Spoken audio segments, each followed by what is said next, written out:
We stood in a room full of the richest, most powerful people in Manhattan, while another woman grabbed her wrist, smiled in her face, and declared that her husband belonged to someone else. For 11 years, Evelyn Carter had been called elegant, quiet, harmless, the kind of woman everyone thought would never fight back. But what no one in that ballroom knew was that Evelyn had already uncovered every secret, every betrayal, and every lie. And when she finally smiled, it was because she was broken. It was because the real game had just begun. Stay with me until the end, because Evelyn's revenge is not loud, it is calculated. And before we begin, don't forget to like, comment where you're rewatching from, share this story, and subscribe for more powerful emotional dramas. You lost, Evelyn. Just say it. Vanessa Blake grabbed her wrist in front of 500 people, leaning in close enough for her perfume to sting. Daniel is mine. The whole room knows it.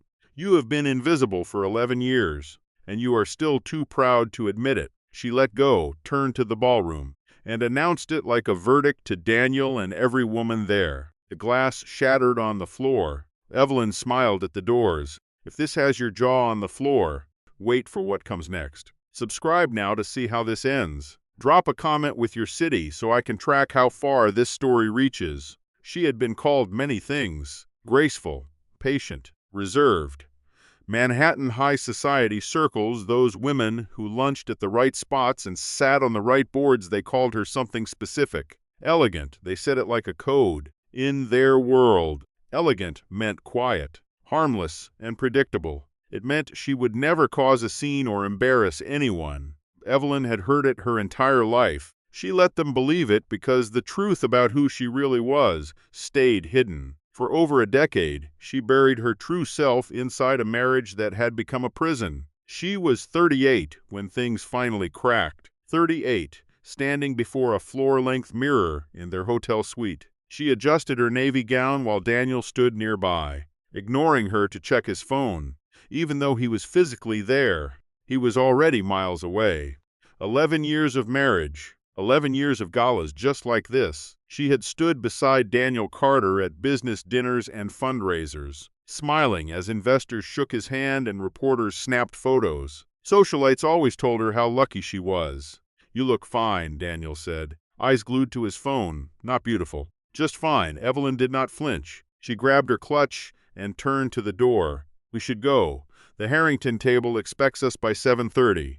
Daniel finally looked up. A flash of guilt crossed his face, then vanished instantly. He pocketed his phone and straightened his tie. "Right, let us go." They rode the elevator in silence. But Evelyn was thinking about the manila envelope that had arrived at the Blackwood law offices 3 weeks ago. It was addressed to Evelyn Blackwood, the name she never legally changed. Inside was a treasure trove of evidence: photos, phone records, and a note from a hotel concierge who had worked the Meridian Hotel for 6 years and decided it was finally time to talk.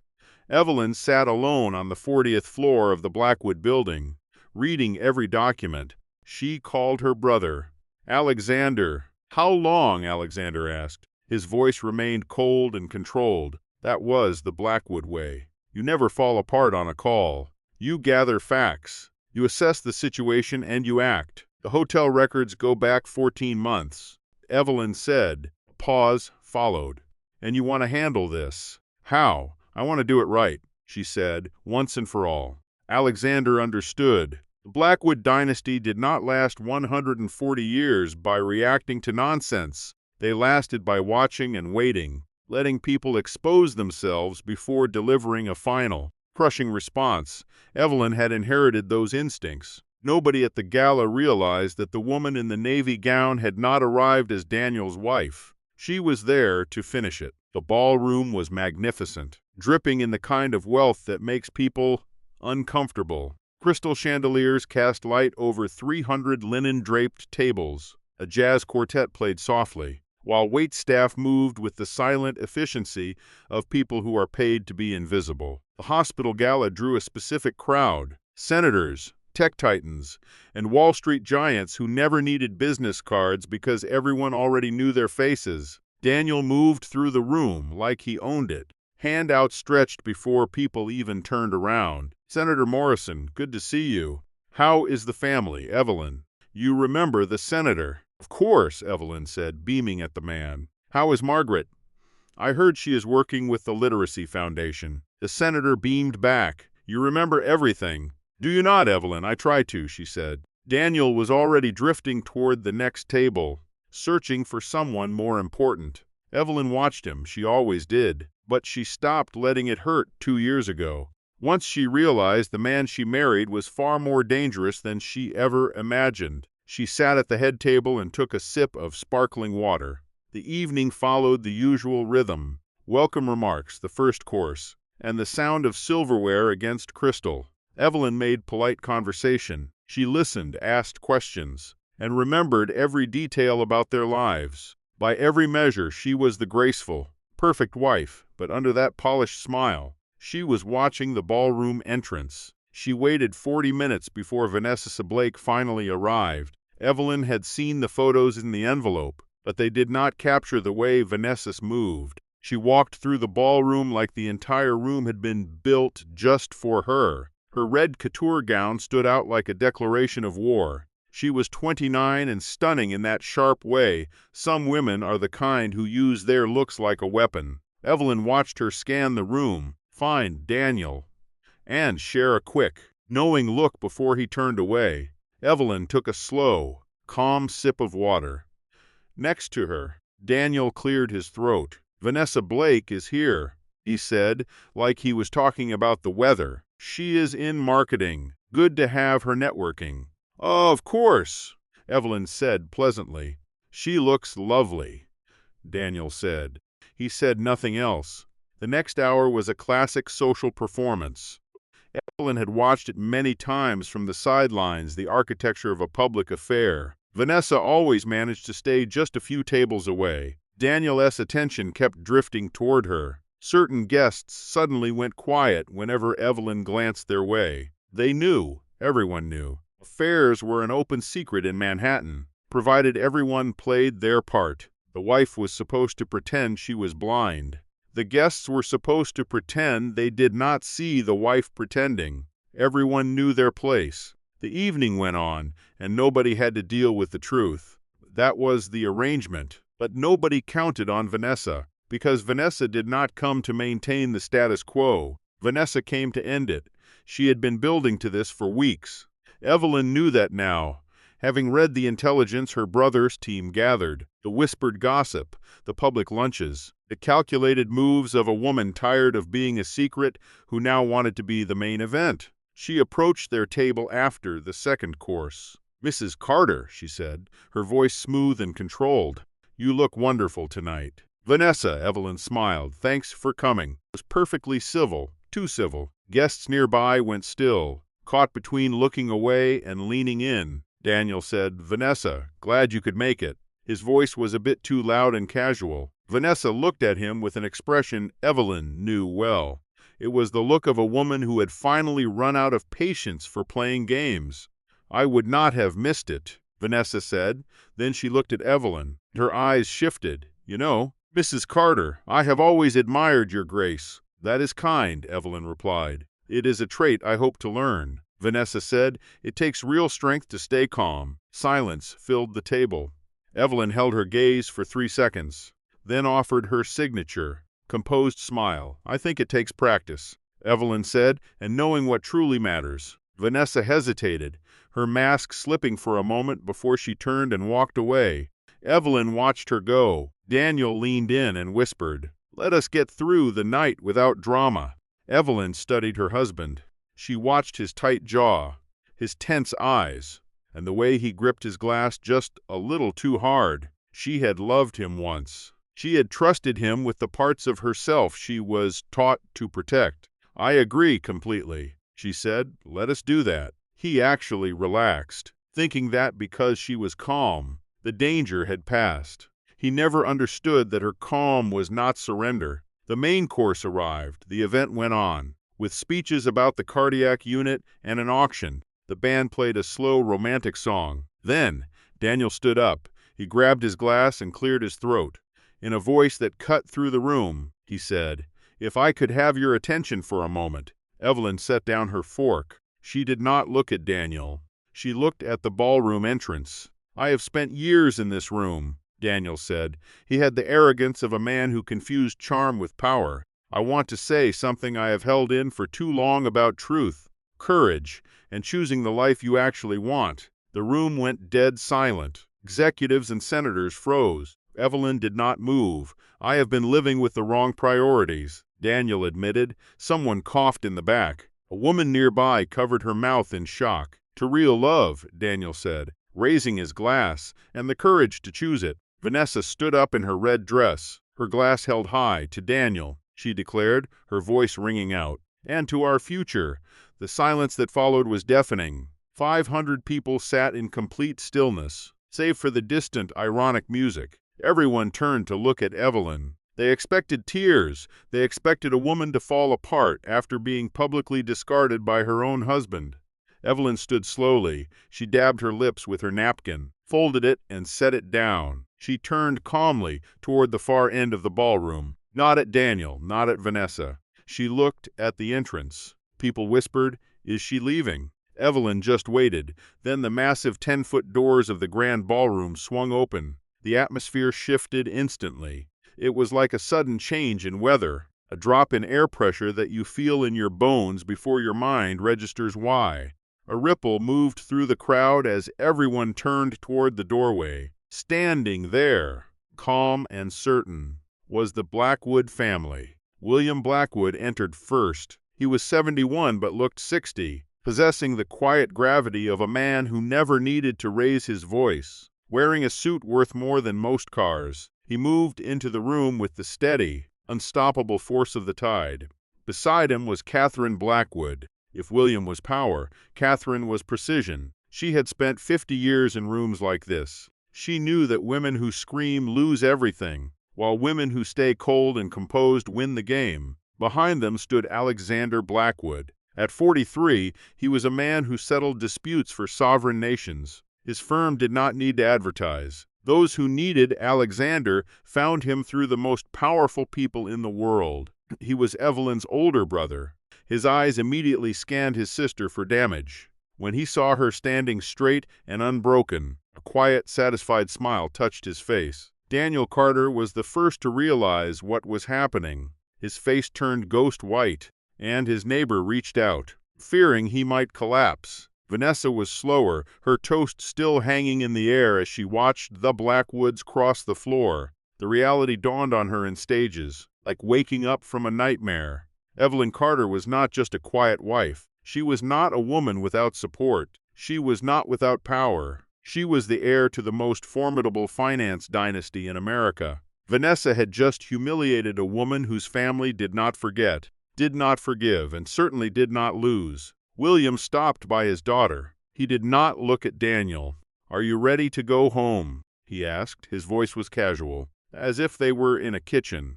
Evelyn looked at him, and for a fleeting moment, her composure cracked to show her relief. The relief of someone finally allowed to put down a heavy burden. "Yes," she said, "I think I am." Catherine turned then and looked at Daniel. She did not look at him with hate, but with an accuracy that felt even worse. She studied him for 4 seconds, then looked away as if he were already irrelevant. She knew the outcome of this night was already decided. While he was still busy picking out his tie, Alexander was already on his phone.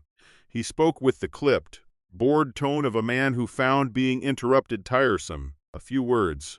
A pause. Another word. He nodded, hung up, and pocketed his phone. Nobody in the ballroom heard him. They did not need to. Within 12 hours, they would understand everything. Daniel shot up, his chair screeching against the floor. "William, let me explain, Mr. Carter." Alexander did not fully turn. "My sister's attorneys will call yours Monday morning. Get your self-representation before then." "Alexander, this is not," Daniel stammered, his voice cracking. "This is not what it looks like." "Let me." "Nobody," Catherine interrupted. Her voice was so cool and certain it stopped Daniel instantly. It was as if she had clamped a hand over his mouth. Daniel sat. Vanessa remained frozen. She stood at her table, glass dangling, watching the Blackwoods. Her expression shifted rapidly from triumph to confusion, then to understanding. It was not quite terror yet, but it was getting there fast. Evelyn glanced at her not with anger or contempt, but with the pity one feels for someone facing the consequences of their own choices. It was a pity for something she could not stop and was not responsible for. Evelyn turned away, finished with Vanessa Blake. She took her father's arm and walked toward the exit, calm and composed, ignoring the husband who had just tried to publicly ruin her in front of Manhattan's elite. The jazz band played on. The chandeliers shimmered. 500 guests sat in stunned silence. By morning, when the frantic calls began, no one would be able to explain what they had just seen. There was no shouting, no shattered glass, no scene at all. It was something much more absolute. Everyone who had spent 11 years seeing Evelyn Carter as just a quiet woman suddenly realized they had been looking at the wrong person entirely. The woman they thought they knew was not the whole story. The woman leaving on her father's arm was someone else. Daniel Carter sat alone while his guests pulled out their phones, already recalculating their futures, quietly distancing themselves from the downfall coming his way. Daniel finally grasped what he had done. He had not just cheated on a quiet wife. He had made an enemy of a dynasty. The Blackwoods did not fight in ballrooms. They fought in boardrooms and private offices where real power meant never needing to prove yourself in the papers. Daniel reached for his champagne. His hand shook across the table. A business partner of 9 years who had invested in his ventures and been his best man simply stood up. "I will call you," the man said. He never would in the hotel lobby. Evelyn sat with her parents and brother. For the first time in 11 years, she did not have to perform. She leaned against her father. "It is done," Alexander said, still checking his phone. "Her bank calls first thing. The rest follows by noon," he added. Catherine poured 4 cups of tea. She looked at her daughter with the quiet, furious pride of a mother watching her child survive a storm. "You handled yourself beautifully," Catherine said. "I did not do anything." Evelyn replied. That, her mother said, was exactly the point. The doors had barely opened, but the room had already shifted a subtle change in pressure, a collective intake of breath. It was how a crowd reacts to something larger than itself. William Blackwood entered first. He did not need to announce himself. For 50 years, he had walked into rooms and watched them rearrange to suit his presence. He had long stopped noticing the reaction, just as one stops noticing the local weather.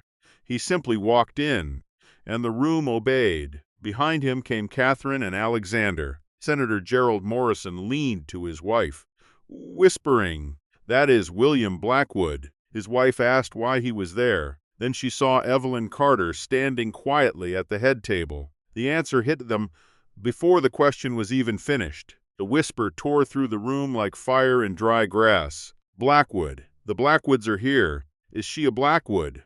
"She's William Blackwood's daughter." Vanessa heard it. She stood near the stage with an empty glass, watching William walk to his daughter. Her composure began to crack like ice in early spring. It happened all at once. Everyone knew the name. Blackwoods did not do gossip or red carpets. They appeared at charity galas and policy foundations, the places where real decisions were made. They had held that power for 140 years. Blackwood Capital owned pieces of the country's biggest banks. The Blackwood Foundation funded the early careers of Supreme Court justices, not through illegal deals, but through the patient, invisible architecture of high-level influence. Alexander Blackwood's firm represented presidents.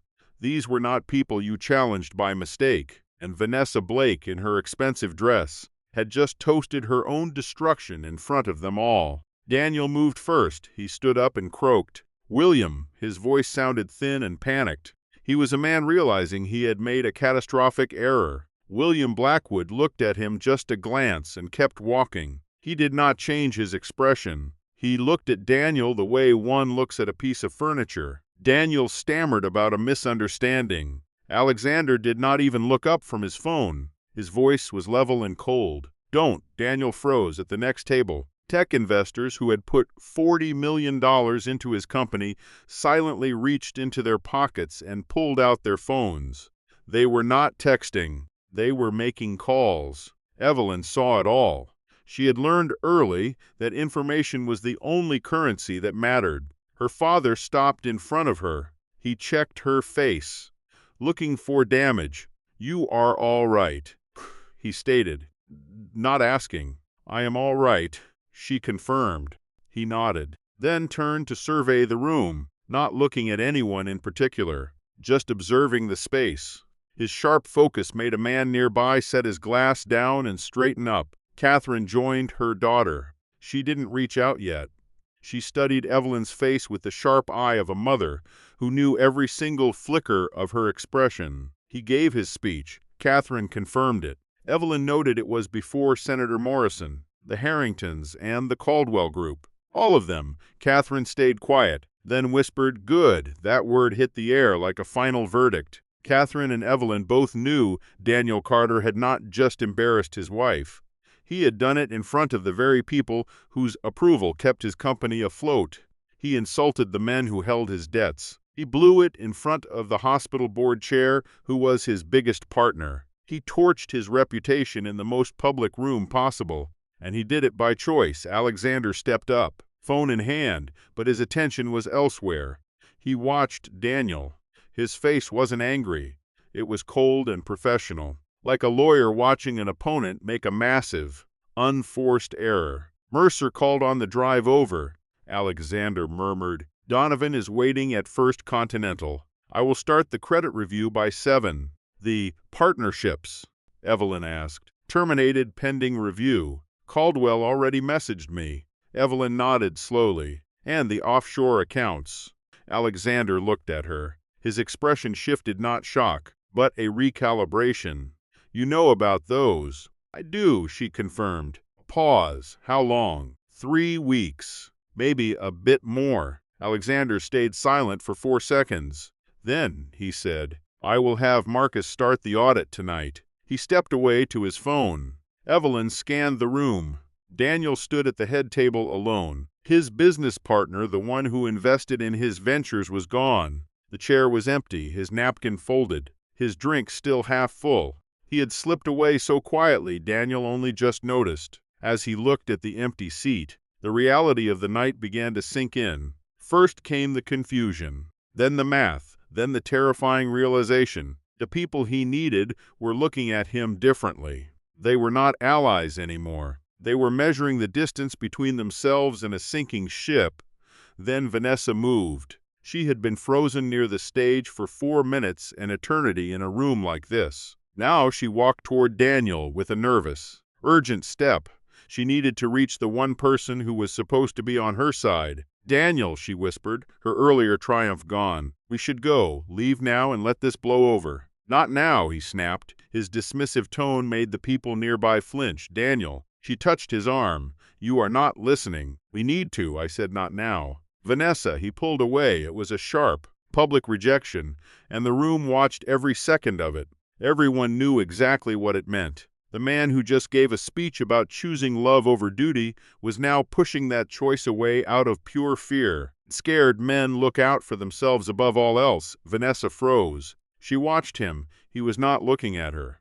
His eyes were locked on the Blackwood family, obsessing over their next move as if she were already an afterthought. Something shifted in her eyes. It was not grief. It was the brutal clarity that comes when a lie finally falls apart. When your dream meets reality and the gap is just too wide. She had wanted to be Mrs. Carter. She thought the name meant power and protection, a life she had dreamed of since she was a girl in a small Queens apartment. She never realized Daniel's power was borrowed. The money behind him had a name: Blackwood. The wife she humiliated was not some helpless bystander. She was the source of it all. Catherine Blackwood looked at Vanessa. It was a brief, unhurried glance. No emotion. It was far colder than contempt. Contempt at least notices you. This was an assessment. Catherine had seen plenty of Vanessa Blake's young, reckless and beautiful. She had learned long ago not to be surprised by them. Vanessa held the gaze for 2 seconds, then looked away. Catherine turned back to her daughter. "The Harringtons are watching," Catherine said quietly. "I know," Evelyn replied. "Eleanor Harrington chairs the hospital board. The renewal is in 6 weeks. "I know that too," Catherine nodded. "I will go say hello. Give me 10 minutes. She moved through the room with effortless grace. Guests greeted her with the respect given to those who do not need to show off their influence. William stood by Evelyn. The room was thawing. People leaned in, whispering in hushed, careful tones. The social gears were turning as everyone decided where they stood. "He took money?" William asked. "Yes," Evelyn said, "from the family funds." William took it in. His jaw tightened, then relaxed. "That was it. How much?" "Marcus thinks 4 to 6 million. Maybe more. He moved it over 8 months to avoid alerts.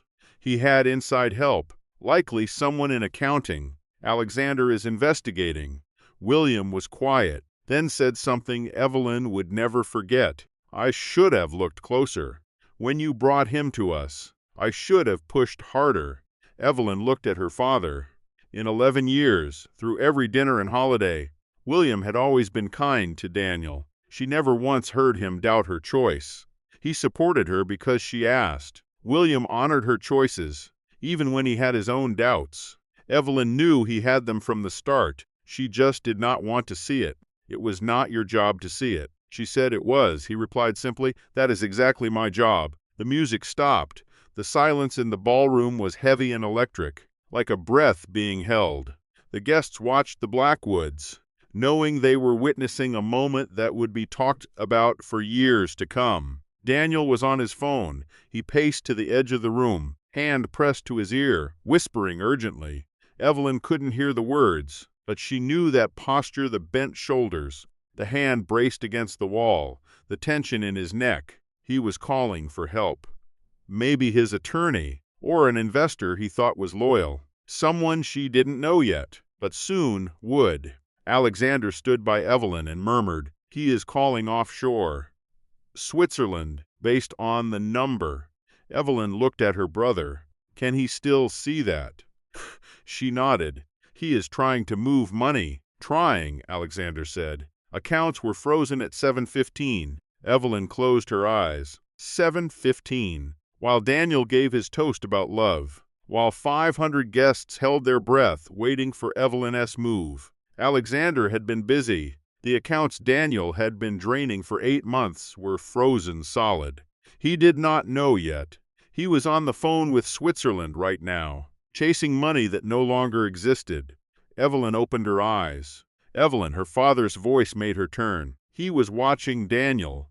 His expression sharpened, not alarmed, but intense. She followed his gaze. Daniel ended his call. His face was a sickly gray. Not shock, but the look of a man who just hit a locked door and realized it had been replaced by a solid wall. He stood still, then scanned the room, past Vanessa, who sat alone drinking wine, past the Harrington table, where Catherine laughed at a joke, acting as if this were just another lovely night out with old friends. He looked at Evelyn, for once. His face was genuine, no ego, no performance, just raw, frightened. And young. It caught Evelyn off guard. She had stopped seeing him as vulnerable years ago.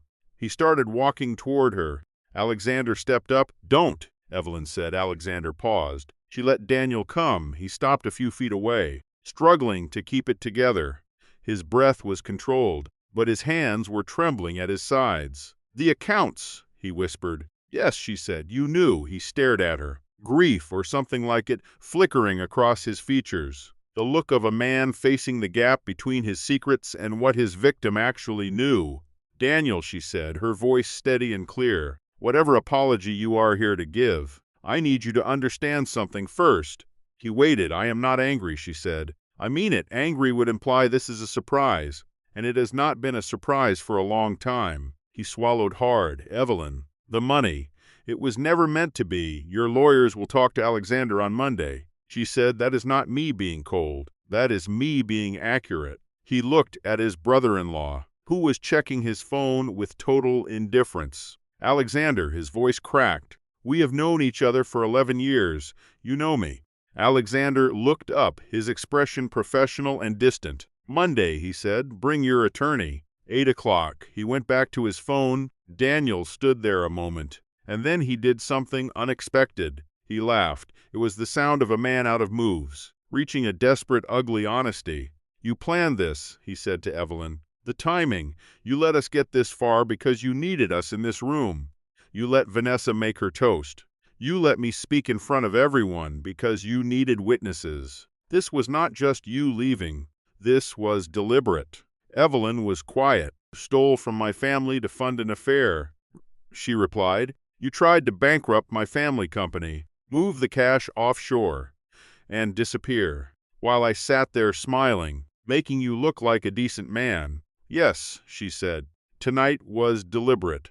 She held his gaze for one more moment. Then she looked away, dismissive, as if the subject were closed. Daniel walked off, not to Vanessa, not to the exit. He retreated to a dark corner, standing alone, right where he remained when the Blackwood family turned to leave. Alexander took his mother's arm. William walked with his daughter. As they passed Vanessa, Catherine Blackwood paused for 3 seconds. She stared at Vanessa, and Vanessa looked up. Catherine said nothing. She did not need to. It was consequence, the silent acknowledgement of what had happened and what it meant for the woman in that chair. Vanessa looked down at her wine. Catherine walked on, and Evelyn left the hotel on her father's arm. She never looked back, not at the chandeliers, not at the empty chair, not at the man in the corner who was just realizing his fate. She stepped into the cool night air and breathed deep.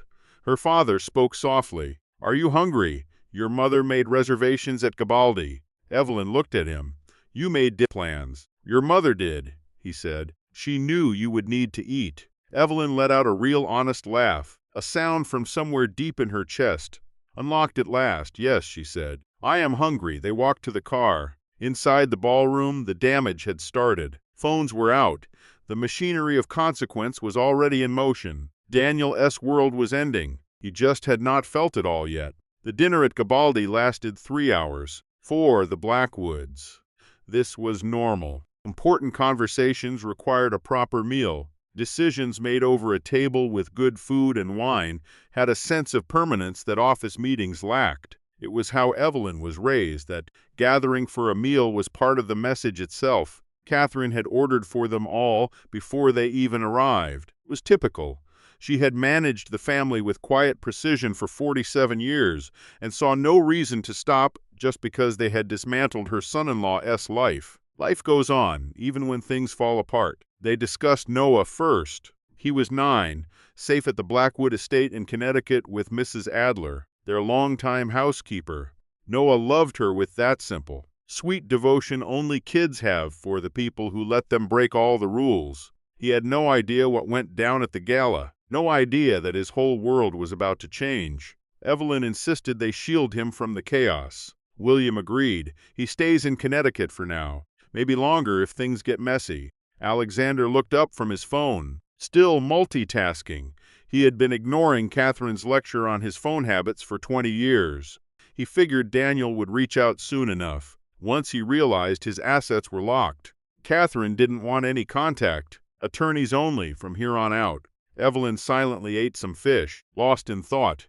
She pictured Noah looking at his father with that innocent, total admiration only 9-year-old boys have, before they learn to see the truth. How do you tell a child that the person they love most ruined everything? That love and betrayal can live in the same heart? That one doesn't erase the other? She didn't have the answers yet. She filed the thought away. The way she handled everything she couldn't fix instantly. Alexander placed his phone face down. It was quiet. When Alexander put his phone away, it was basically a warning shot. "Marcus finished the audit an hour ago," he said. "The numbers are worse than we feared." Evelyn put her fork down. "How much worse? We tracked $7.3 million in transfers over 8 months. But Mark found a shell company in Delaware, incorporated 2 years ago. Through that, we found transfers going back 4 years. The room went silent. 4 years. William repeated. "Yeah, he has been at this for 4 years. The early amounts were small. Marcus thinks he was testing the system to see what he could get away with. Once he felt safe, he ramped it up." Evelyn did the math 4 years ago. She thought their marriage was in a rough patch they could fix. She had suggested counseling. They went to those sessions with the therapist on Park Avenue, the one with the soft lights and that little fountain. Back then, she thought they were both trying. Turns out, he was just building a shell company to steal from her family's money. "What is the total?" she asked. Her voice steady, Alexander met her eyes. Preliminary estimates are between 14 and 18 million. We need a week for the final number. William set his wine down. Catherine placed her fork carefully, the move of a woman keeping tight control. Evelyn took a slow breath, then picked up her fork again. Understood, she said. Alexander nodded. Right, it means I heard it. I processed it, and I am not falling apart right now. Evelyn added, add it to the Monday report. All of it, every dollar, Alexander said. It is already being handled. Good. She turned to her brother. What about the woman in accounting? You know about her too, he said. I have known for 2 weeks. Her name is Sandra Cho. She has been with Carter Dynamics for 6 years. Daniel gave her a $20,000 bonus with no review.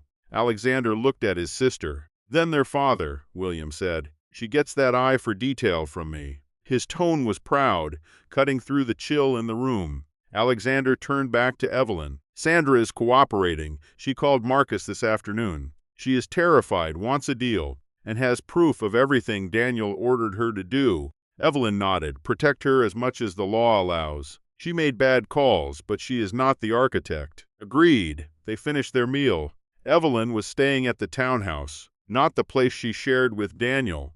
It felt right, a move she had planned weeks ago in secret. She rode back with her mother, watching the city lights, thinking about the gap between what she knew and what she felt. She had known about the affair for 14 months, the theft for 3 weeks, but in her gut, she had known for years that the man she married wasn't who she thought. Wasn't one big shock, just a million small moments of cruelty she kept making excuses for. What she didn't know until tonight was if she would survive the end of it. Now, she knew she would. She sat in the back of the car. Dinner finished. Her father was chatting with the driver about nothing in particular. Her mother's hand rested on her arm. She was going to be fine. More than fine, but that realization took time. First came the collapse. It was faster than even Alexander predicted. It started the morning after the gala. Daniel's professional life had been built on borrowed credibility that vanished overnight. By 7:30 the next morning, Mercer Bank started a review of the company's $60 million credit line. That line funded their payroll and growth. On paper, it was just a review. In reality, the money was frozen. Everyone in the business world knew what that meant for a company like Carter Dynamics. By 9 o'clock, 2 major vendors were already calling their lawyers. By 10, the Wall Street Journal had a piece online. Just a short note that the stock dropped 6% over governance concerns. That phrase did a lot of heavy lifting. Everyone knew exactly what it meant. Daniel called at 9:47. Evelyn watched the phone on her desk and didn't pick up. He called 3 more times. Alexander walked in. Should I block him? Not yet, she said. I want to see how long it takes him to realize that calling is not a winning strategy. Alexander nodded and left. Daniel stopped calling at 12:18, probably after his lawyer warned him that calling his estranged wife during a fraud investigation was a terrible idea. His lawyer was Philip Hendress, a decent guy but totally out of his league for this level of financial crime. He knew it too, which is why he tried to push Monday's meeting to Tuesday. Alexander said no. The second twist came Thursday. Call to Alexander's line from a federal prosecutor in the Southern District of New York. It lasted 22 minutes. When Alexander hung up, he came to find Evelyn. He sat across from her. He checked his hands, a habit he had when organizing facts. The Southern District has an ongoing investigation, he said, not just from tonight. They have been looking at Carter Dynamics for 8 months. Evelyn stared at her brother. 8 months. Securities fraud. They think Daniel lied about the company finances during 2 rounds of fundraising. He inflated revenue and hid liabilities, the usual script. They have been investigating him for 8 months. Evelyn repeated slowly. While he was married to you, while he attended galas, while he refinanced through Mercer. Alexander paused. They contacted us because Marcus found evidence that matches their own. They want our help. Evelyn went silent. She thought of the hotel receipts in the manila envelope from 3 weeks ago. She thought about the concierge who sent them. She wondered if he was the only one watching Daniel, or if others were building a case she never saw. "How bad is it?" she asked. "What is the exposure, if the projections Marcus found are accurate?" Alexander said cautiously. "And if the government's evidence is as strong as they claim?" "Daniel is facing federal criminal charges." The word hung in the air. Criminal.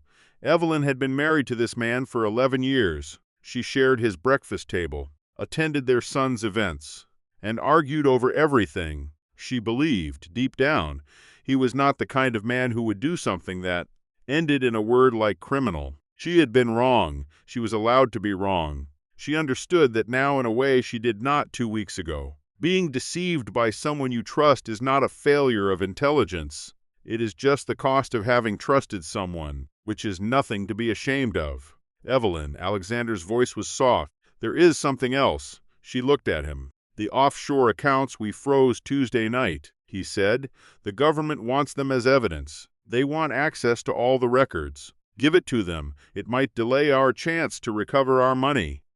"Give it to them," she said, "whatever they need. If Daniel committed federal crimes, the case comes first." Alexander nodded. "You know, if this goes to criminal court, it will be very public, much louder than Tuesday night." "I understand. I will talk to Noah before it breaks. Give me a timeline. Prosecutors might move toward charges in 60 days. Maybe sooner." Evelyn stood up. She walked to the window, needing the physical movement to clear her head. She stood with her back to her brother. 60 days. 60 days. Her husband would likely be a federal defendant. The story that began with a champagne toast would be front-page news. Noah's friends, their parents, everyone would be talking about it. Her son might find out from a phone screen before she could tell him. She turned back. "Hire a top-tier family communications firm," she said. "Someone used to high-profile legal disasters. I want them ready before the first filing." "Already on it," Alexander said. "And find me the best child psychologist in the city. Someone who understands kids dealing with parental legal issues. Not a celebrity, just someone effective. I will have 3 names by morning." She nodded and sat down. She picked up her pen, looking at her work as if the conversation were just another item on her list to be finished. Alexander watched her. "You are handling this well," he said. She looked up. "Am I?" "Yes." She thought about it. "I have been handling this for a long time," she said.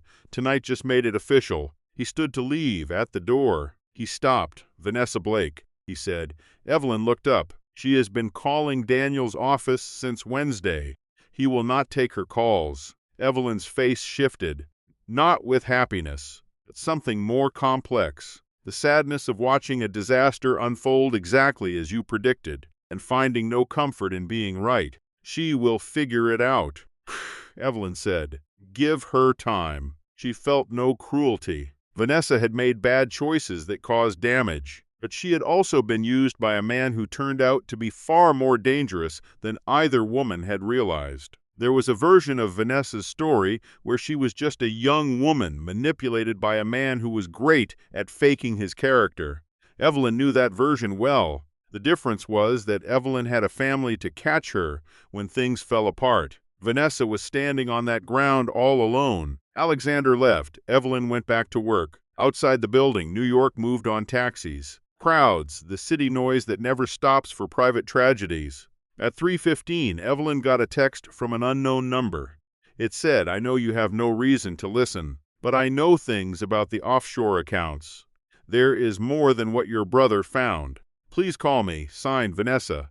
Evelyn read it 3 times. She forwarded it to Alexander with 1 line. "Your thoughts," he replied in 4 minutes. "Interesting. Do not call her yet. Let me check her messages from the last 3 days." Evelyn put her phone down. She stared at the ceiling. She thought about the concierge, the assistant, and all the people close to Daniel who finally decided they could not stay silent anymore. She wondered what Vanessa knew. She thought about the kind of woman who sends a text like that. Not bargaining, not crying, just stating facts. She picked up the phone. She did not call, but she looked at the text again and thought. Soon, Evelyn Blackwood did not survive 11 years with Daniel Carter by ignoring information, even when it came from a source she never expected.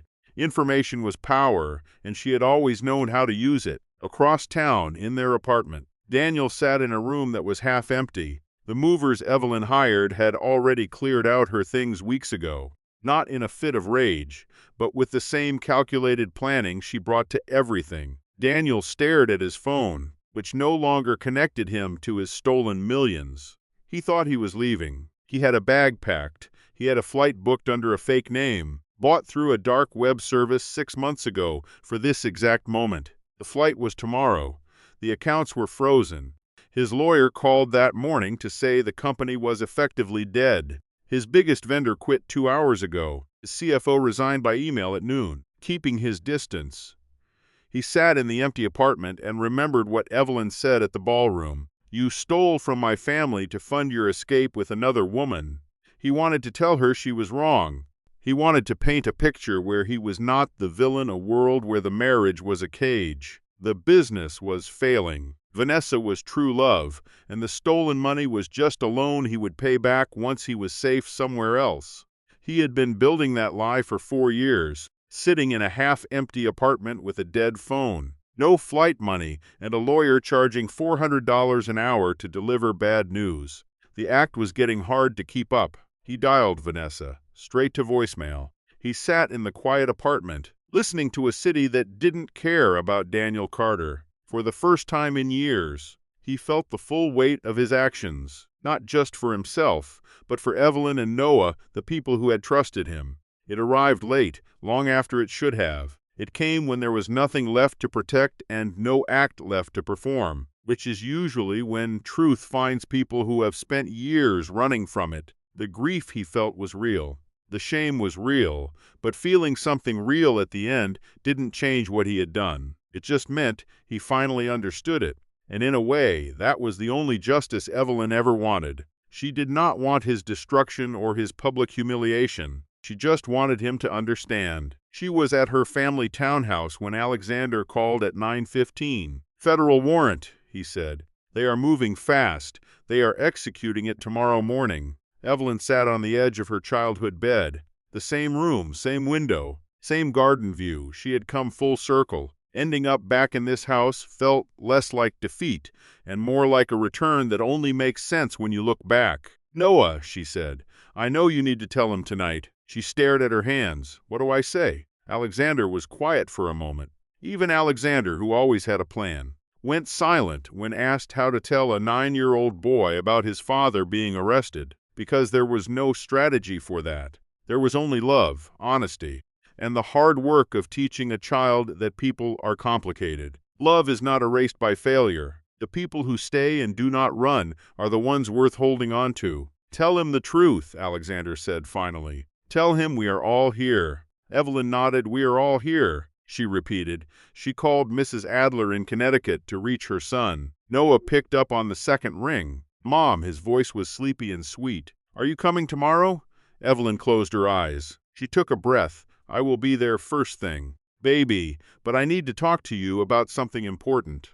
You need to really listen, okay?" She heard that specific silence of a child who senses something they cannot yet name. "Okay," Noah said. Evelyn Blackwood had survived betrayal and the long, slow work of rebuilding herself, while her life still looked normal enough to everyone else. She took one more breath and told her son the truth. Noah took it better than she expected and worse than she hoped. It was the honest answer, and she held on to that. Honesty was the one thing she promised she would never compromise, not in court, not with her lawyers, and not with her son. Noah sat on his bed with his knees pulled to his chest, listening with that intense stillness children use when they are trying not to fall apart. When she finished, he was quiet for a full minute. Then he asked, "Is Dad going to jail?" Evelyn had rehearsed 3 different answers on the drive up. She had tested every word against her son's intelligence and his way of processing pain by going quiet before asking one precise question. All her rehearsed answers disappeared. She said simply, "I do not know yet. Baby, that is up to people who are not me. But he might." Yes, another silence. Then, did he know he was doing something wrong? That was the question that broke her. Not because it was hard to answer, but because of who asked it. 9 years old and already trying to understand why people lie to themselves. "I think he knew," she said carefully. but I think he found ways to tell himself it was okay. It does not make it right. It just means it is complicated. Noah was quiet again. Are you okay? Mom, she covered her mouth for 2 seconds. Then she took her hand away. I am going to be completely okay. I promise, Grandpa, Uncle Alexander, and Grandma are all here. She paused. We are all here. She heard him let out a long, slow breath, the sound of a child releasing a heavy weight. Okay, he said. That one word from her son in the dark felt heavier than everything else that had happened this week. It meant I trust you. It meant I am scared. But I believe you when you say we will get through this. The foundation was holding. The damage was real, but it had not destroyed the things that mattered most. Evelyn drove back to New York to watch the warrant be executed from a distance she could not avoid. She knew at 7:42 on Friday morning, federal agents were walking into the Carter Dynamics lobby on the 44th floor. She sat in her kitchen with coffee, feeling something with the texture of an ending. The arrest happened at 9:06 at his lawyer's office. Alexander got the call at 9:11 and appeared in her doorway at 9:14. His face was neutral, but it said everything. It is done, he said. Evelyn nodded. His lawyer entered a plea of not guilty. Bail was set at $2 million. His mother paid it. Alexander paused. He is out. Evelyn had not expected that. She knew his mother would move mountains to get him out. She had prepared for it. And still, something tightened in her chest. It is frustrating to watch a system meant to be fair produce results that feel anything but fair. She asked about the passport and ankle monitor. The offshore flight booking was part of the evidence. Alexander's voice was careful. Evelyn, he had a bag packed. She looked at her brother. When they searched the bedroom, they found a packed bag in the closet, clothes, cash, and a second passport under a fake name. He was leaving the next day. The room went still. She knew this, logically, from the moment she found the offshore accounts. She had spent 3 weeks putting the facts together. She knew Daniel was planning to disappear. But knowing it and hearing that the bag was already packed were different things. One was just data. The other was a physical, real bag waiting to leave her and Noah behind. The second passport, she said. How long did he have it? At least 2 years. Based on the documents, 2 years. He had been holding a secret identity while they shared a home, while Noah was 7, and while Daniel was coaching his Little League team on Saturdays.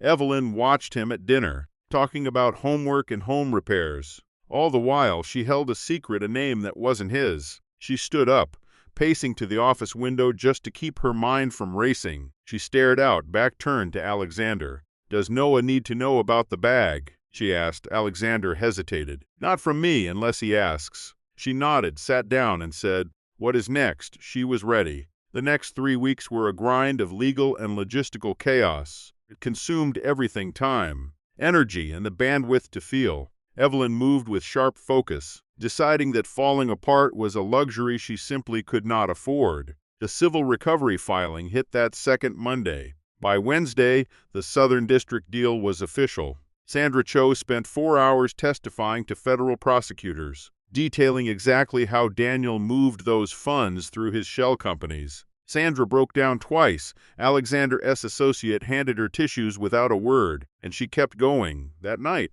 Evelyn read the transcript. She focused on the moment Daniel first roped Sandra into his little scheme. He had framed it as just basic accounting. Then came the $20,000 bonus, delivered with a smile for her discretion.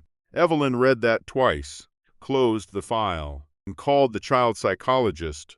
Alexander had found Dr. Renata Flores, who had 20 years of experience with kids in these situations. Noah's first visit was set for Tuesday. Then, 3 weeks after the gala, Vanessa called. She wasn't texting anymore. Alexander wanted an associate on the line, but Evelyn refused. Some things required just 2 people. She picked up on the third ring. Thank you, Vanessa said. Her voice was different now, no longer the polished performance, but something raw and honest. She sounded young, tired, stripped bare. I said I would. Evelyn replied. I know, Vanessa said. I wasn't sure you would. I am sorry. I don't know how to do this. Tell me everything, Evelyn said. Vanessa talked for 40 minutes.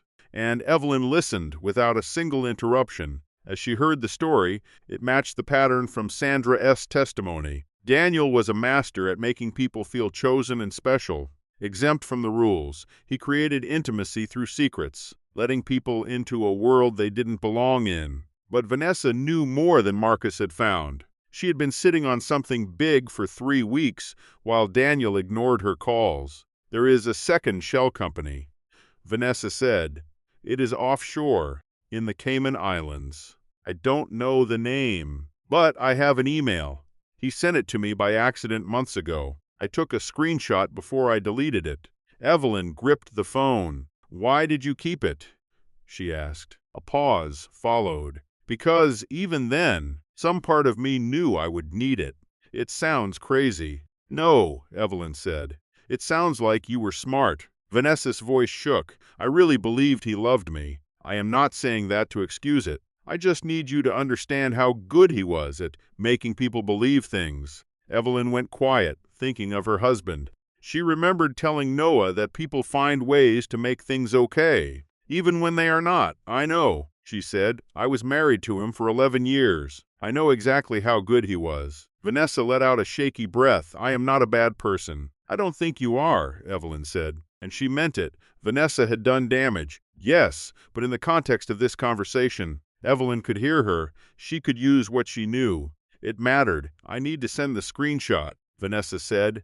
"I need to talk to your brother's office. I know I am the last person you want to help, but Daniel is dangerous. The Cayman account is bigger than anyone realizes." Evelyn stood and grabbed a pen. "Send it tonight," she said. "Text it here. I will have Alexander's office call you tomorrow." "Thank you," Vanessa whispered. "Don't thank me yet," Evelyn replied. "Just send the screenshot." She hung up and called Alexander. He answered instantly, clearly waiting for news. "Cayman Islands account," she said. "She has a screenshot of an email Daniel sent by mistake." Alexander was silent. "How solid is it?" "Solid enough that she kept it as insurance for 8 months. She is terrified." "Alexander, should she be?" Evelyn thought about the bag. She thought about the fake passport. Daniel had built a massive web of lies. When it started to crumble, he didn't panic. He just activated the exit plan he had been preparing for 2 years. "Yes," Evelyn said, "she probably should be." Alexander agreed to set up security and legal contacts for her by morning. His voice shifted. "If that Cayman account is real, we are looking at federal charges that make everything else look tiny." "I know, it changes everything." Evelyn said. A pause. "How are you?" "Actually." She looked at the walls of the Blackwood office. It was starting to feel less like a shelter and more like her own space. "I am doing," she said. "That is the best I have." He accepted that. "Get some sleep." "You too." She hung up. At 11:47 that night, the screenshot arrived. Evelyn was still up. She wasn't sleeping well. She studied the image. It was an email from 8 months ago to someone with the initials TR. It contained a routing number and a simple note from Daniel. "Transfer complete. Balance as discussed. We will confirm through the usual channel." She sent it to Alexander and Marcus immediately. Marcus replied 4 minutes later, apparently. He was awake too. His message was brief. "This is the missing piece. Call me in the morning." She put her phone down, staring at the ceiling. The Cayman account was the missing piece to a puzzle they had been building for weeks. It wasn't just the shell company, the fake documents, or even the secret passport. There was more. There had always been more. The woman in the red dress had provided the final key when she toasted her own success and shattered a champagne glass. Life has a strange rhythm, Evelyn thought. The next morning, she stayed on a call with Marcus for 2 hours.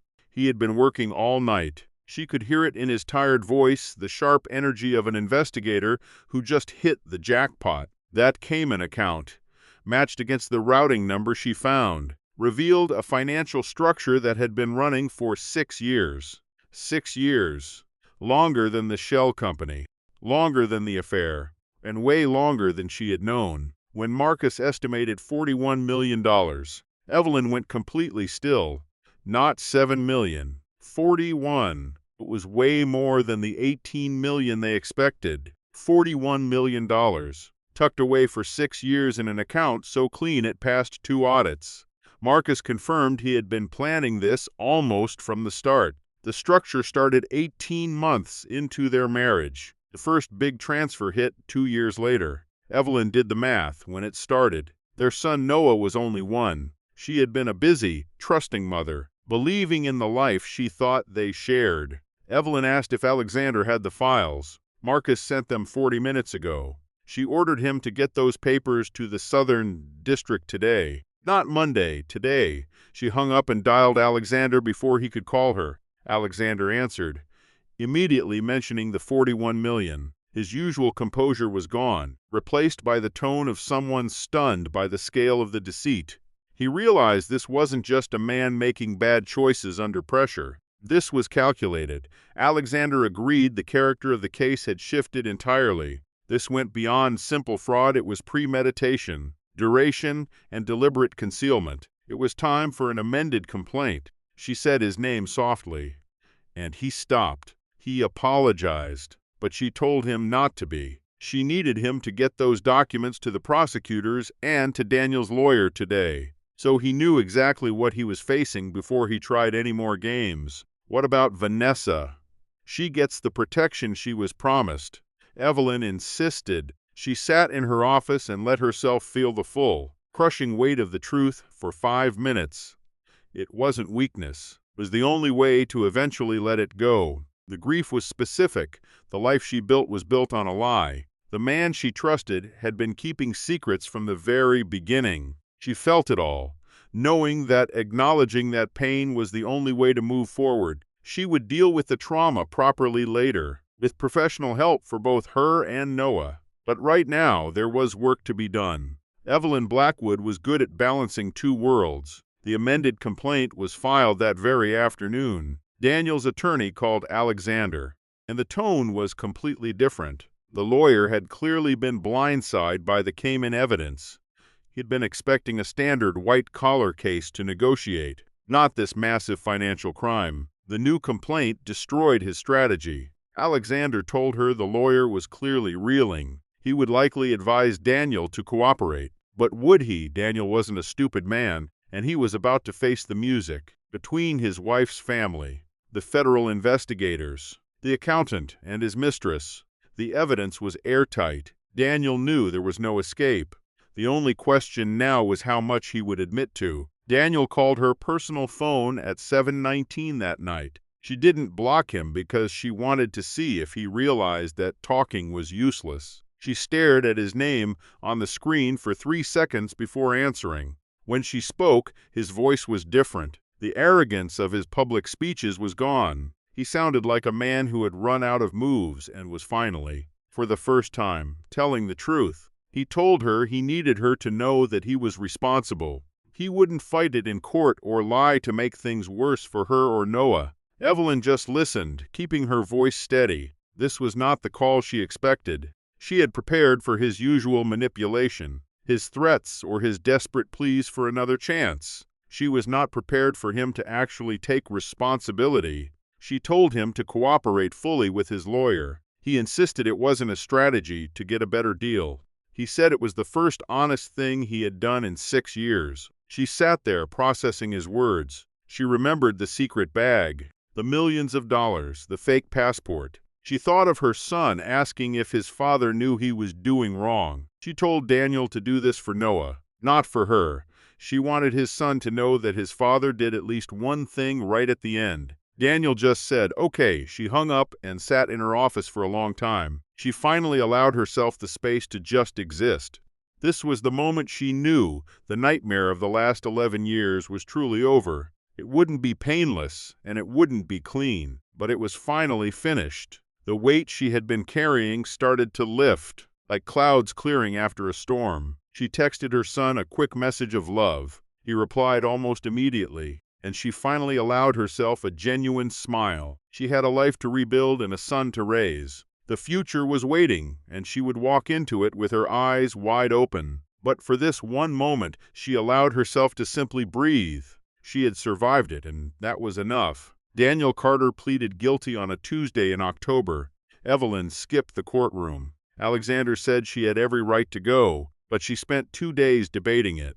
standing before her mirror. She asked herself if she truly needed to be there. She didn't. She already knew the truth. The courtroom was just for the law, but her real reckoning happened months ago during one honest phone call. Instead, she went to Noah's School for Parent Volunteer Day. She helped fourth graders with a geography project, choosing that over a legal proceeding. When Noah spotted her, his smile was pure, unguarded joy. That moment was worth more than any verdict. Then Alexander texted, guilty on all counts. Federal sentencing was 90 days away.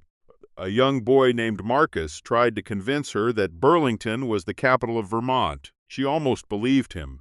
She kept her reply short and pocketed the phone. Later, Daniel got 12 to 15 years, with a reduction for his full cooperation. His testimony helped close 2 long-stalled investigations and implicated his partners. The prosecutor called it some of the best cooperation they had ever seen. She chose to believe he did it for Noah. That version of his father was something her son could live with. That mattered more than perfection. She received the news at the Blackwood Foundation offices. It was a real space on Park Avenue now, with 14 staff members and a growing portfolio. The foundation launched just 6 weeks after the gala. Evelyn knew she couldn't wait for the legal drama to end. She had to build her future while the past unfolded. If she waited for the law, others would control her story. She had been planning this foundation for 2 years, long before the chaos began. She wanted to support female tech entrepreneurs who were stuck. Not the famous ones, but the ones right on the verge of breaking through.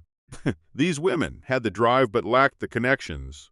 Evelyn knew that wall well. She had watched it for years while standing beside her husband. She had been training for this role without realizing it. Her first cohort of 12 women came from 240 applicants. She read every single one. These women were diverse, persistent, and tough. They had that quiet drive she recognized, the kind that never stops moving forward. She hosted a dinner for them, just as her mother, Catherine, had taught her. Good food and real talk built the strongest foundations. For 4 hours, they talked about money and power. It was the first time in years Evelyn felt completely like herself. She called her father that night. He told her that her grandmother would have been proud. Her grandmother was a pioneer at Blackwood Capital decades before it was common. She once told Evelyn, "You don't have to be the loudest person in the room, just the one they cannot afford to ignore." Evelyn knew that was true. The foundation grew fast. In 1 year, the cohort tripled, and 3 women raised over $22 million. One was even profiled in the New York Times. Evelyn read that article 7 times. It wasn't about ego. It was about the wonder of creating something that took on a life of its own. Soon, a reporter named Patricia Chen reached out to profile Evelyn herself. She wanted the whole story: the marriage, the gala, and the recovery. Evelyn spent a week weighing the choice. Alexander focused on the law, but Catherine gave the best advice. Either you tell your story, or someone else will. She asked Dr. Flores for perspective, then talked to Noah. He was 10 now. He looked up from his schoolwork and asked, "Will they write about Dad?" He didn't look at her, focusing on his homework. Evelyn told him yes, some of it. Noah kept sketching, then asked if they would make him look like a monster. She thought of the bag, the $41 million, and her son facing a life defined by those heavy choices. Evelyn wanted the truth, every mistake, every bit of good. Noah, 10 years old, took it seriously. He agreed. The New York Times piece ran that March, with 6,000 words of pure, rigorous honesty. It laid out the marriage, the fraud, and the family legacy. It showed Evelyn choosing her own path. She shared the hard truth about those 3 weeks before the gala. The foundation funding was a success. A photo ran with the story showing Evelyn working with her team. She looked authentic and focused. Thousands visited the website. 600 women reached out, sharing their own secret struggles and hidden resilience.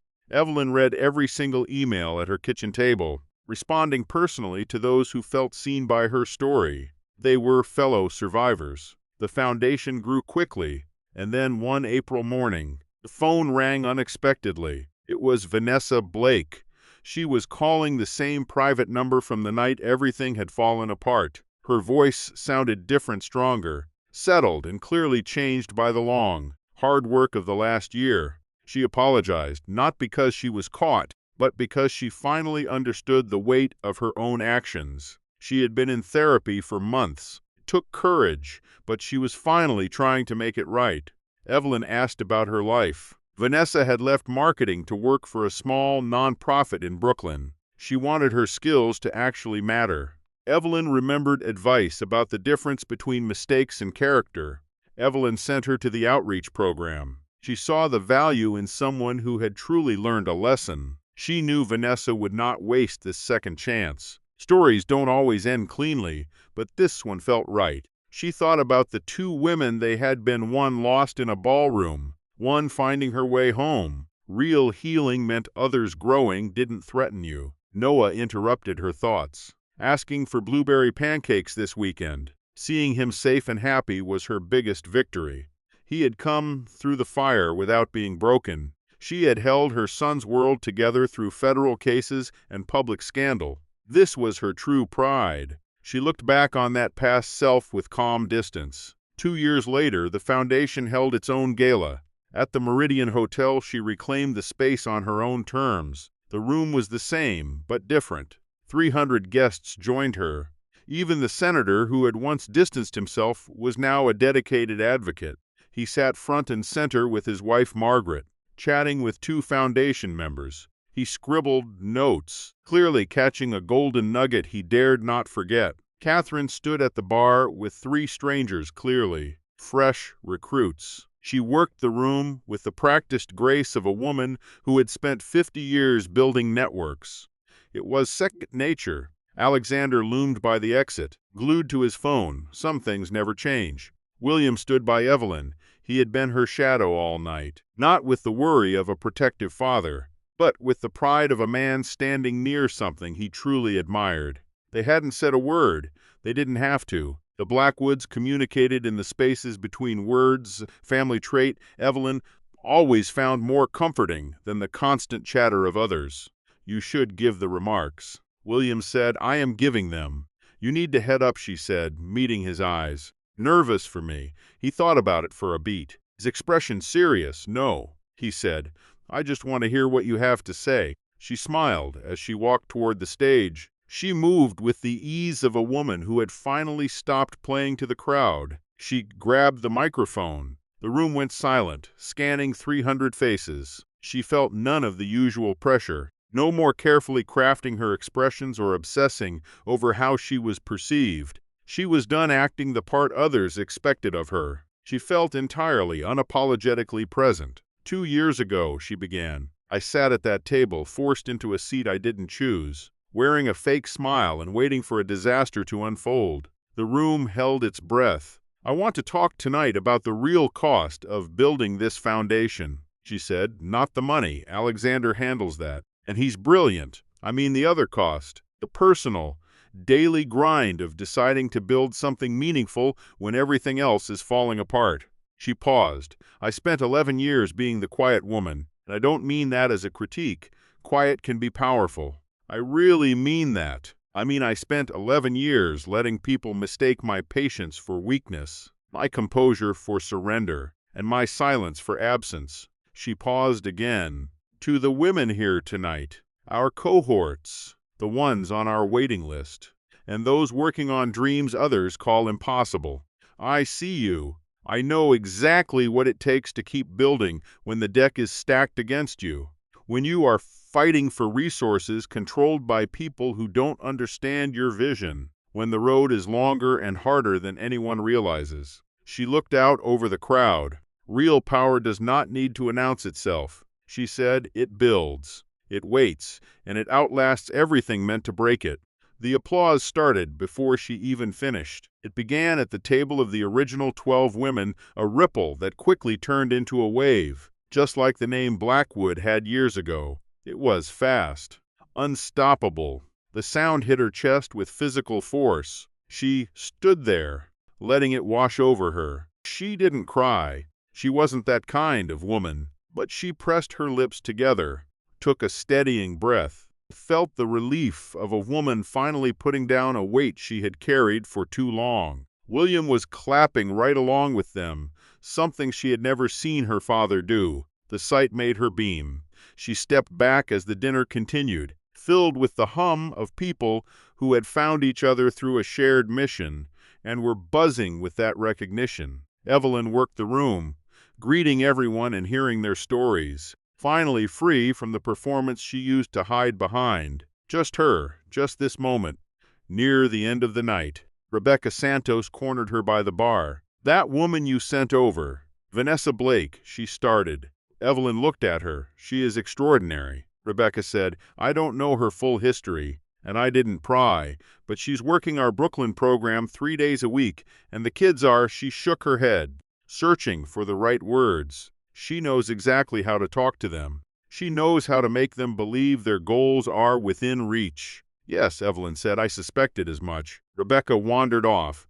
Evelyn stood at the edge of the room, taking it all in: the lights, the crowd, and the life built from the wreckage of her past. She thought about the quietest woman in the room. People had always labeled her that way. Now she realized they were both right and wrong at the same time. She was the quietest one, yes, but she was also the reason the whole room existed. After everything, the scandal, the legal battles, the lost accounts, and the long, patient journey of becoming herself, Evelyn finally understood one thing clearly. She hadn't just survived her marriage. She had outgrown it. Every obstacle thrown in her path had just become a stepping stone. That was the story. That was everything.